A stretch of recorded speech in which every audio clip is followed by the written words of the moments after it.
Pemirsa, jelang berakhirnya masa jabatan Anies Baswedan 16 Oktober, redaksi RCTI secara khusus memotret wajah ibu kota kekinian.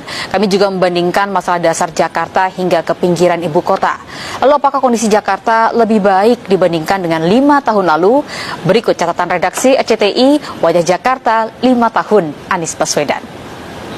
Pemirsa, berbagai revitalisasi dan pembangunan terus dilakukan di masa 5 tahun kepemimpinan Gubernur DKI Jakarta Anies Baswedan. Mulai dari revitalisasi halte, kemudian pembaharuan transportasi publik, bahkan pembangunan sejumlah fasilitas publik terus dilakukan. Lantas apa saja torehan prestasi maupun PR-PR yang belum terselesaikan di masa 5 tahun kepemimpinan Gubernur DKI Jakarta Anies Baswedan? Inilah wajah Jakarta 5 tahun Anies Baswedan.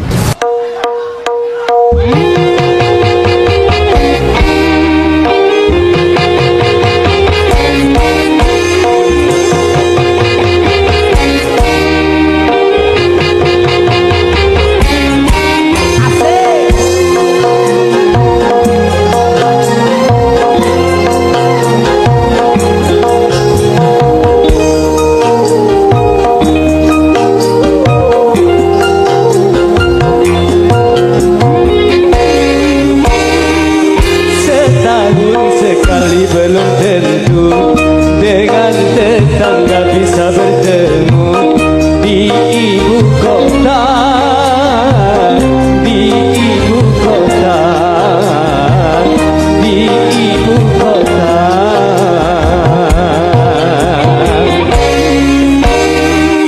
Pagar rumahnya pun tinggi-tinggi, hidupnya pun sudah nafsi-nafsi. Di ibu kota, di ibu kota, di ibu kota. Mahesa, Mahesa, Mahesa, Mahesa.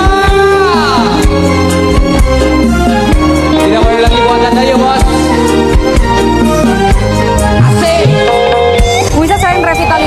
Transportasi publik, trotoar, JPO. Tidak hanya itu saja, Pemprov DKI Jakarta juga membangun sejumlah program lainnya, diantaranya adalah Rusunawa. Pemprov mengklaim bahwa dalam 4 tahun terakhir total terdapat 33 tower Rusunawa yang berhasil terbangun atau menjadi rekor selama 4 tahun. Nah, tidak hanya Rusunawa, Pemprov DKI Jakarta juga menyediakan sederet program hunian lainnya, diantaranya adalah Kampung Susun, penataan kampung, serta rumah dengan DP 0 rupiah. Untuk berbagi rasa.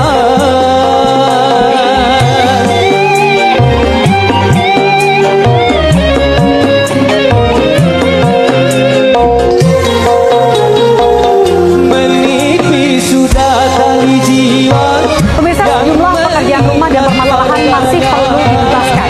Di antaranya, meski di era Gubernur DKI Jakarta Anies Baswedan berhasil membangun integrasi moda transportasi seperti halte CSW saat ini, namun tidak serta-merta membuat warga ibu kota Jakarta beralih dari penggunaan transportasi pribadi ke penggunaan transportasi publik dan membuat masalah kemacetan berhasil terurai.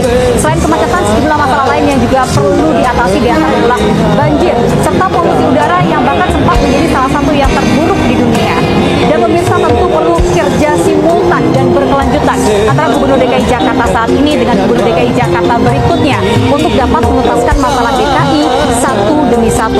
Tidak hanya itu, juga perlu kerjasama yang baik antara warga Jakarta dengan pemerintah daerah agar membuat Jakarta menjadi rumah yang aman dan juga nyaman untuk semua.